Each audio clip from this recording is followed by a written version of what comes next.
The Sentra isn't sexy, it isn't exciting, and it isn't premium. The Jetta has great handling, a premium interior, and a conservative, if not alluring, design. Yet the Sentra outsells the Jetta. So what gives?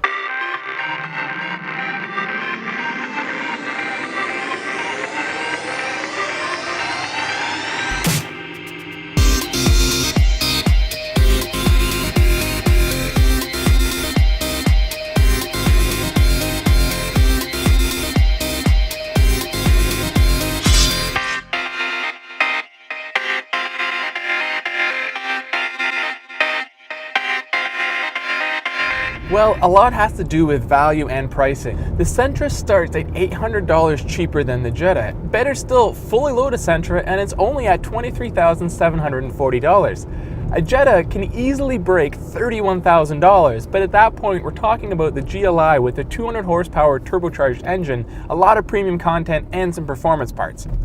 The reason the Jetta has such a huge price range is because it's available with 4 different engines, 5 if you count the hybrid. The Sentra, it has just one. Still, is the Jetta worth the price premium? Let's start with design. Both cars are relatively mundane outside, but the Jetta does have a slightly more elegant and mature look to it.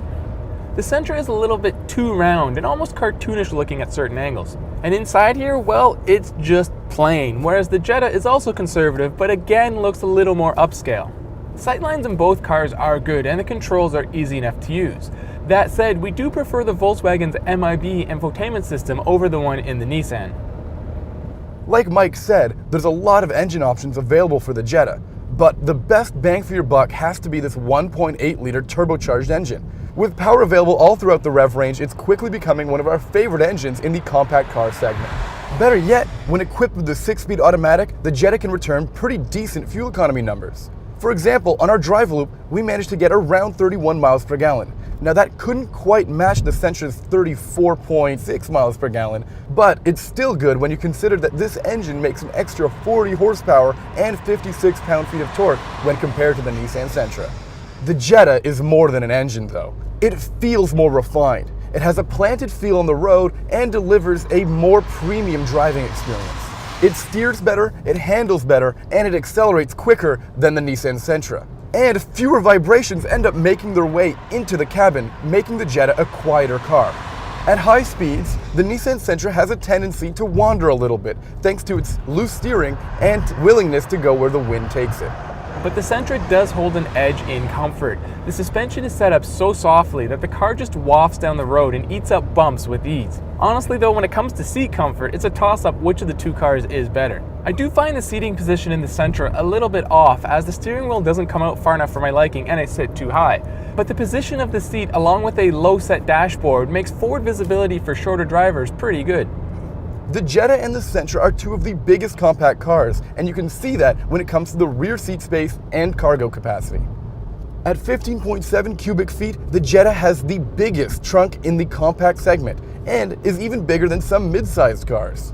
The Sentra also breaks the 15 cubic feet mark with its own mammoth trunk.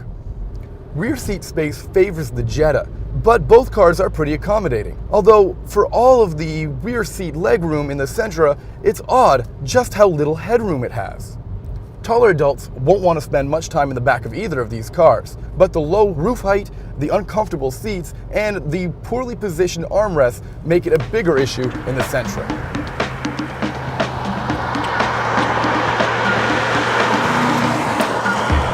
So the Sentra holds a value advantage over the Jetta, but other than fuel economy and ride comfort, the Volkswagen is better in every single way.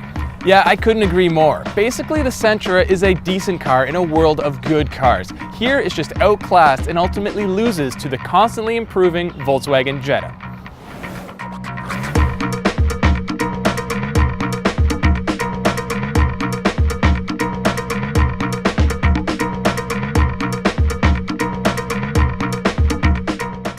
Yet the Sentra outsells the Jetta. So what gives? I don't know, what does give?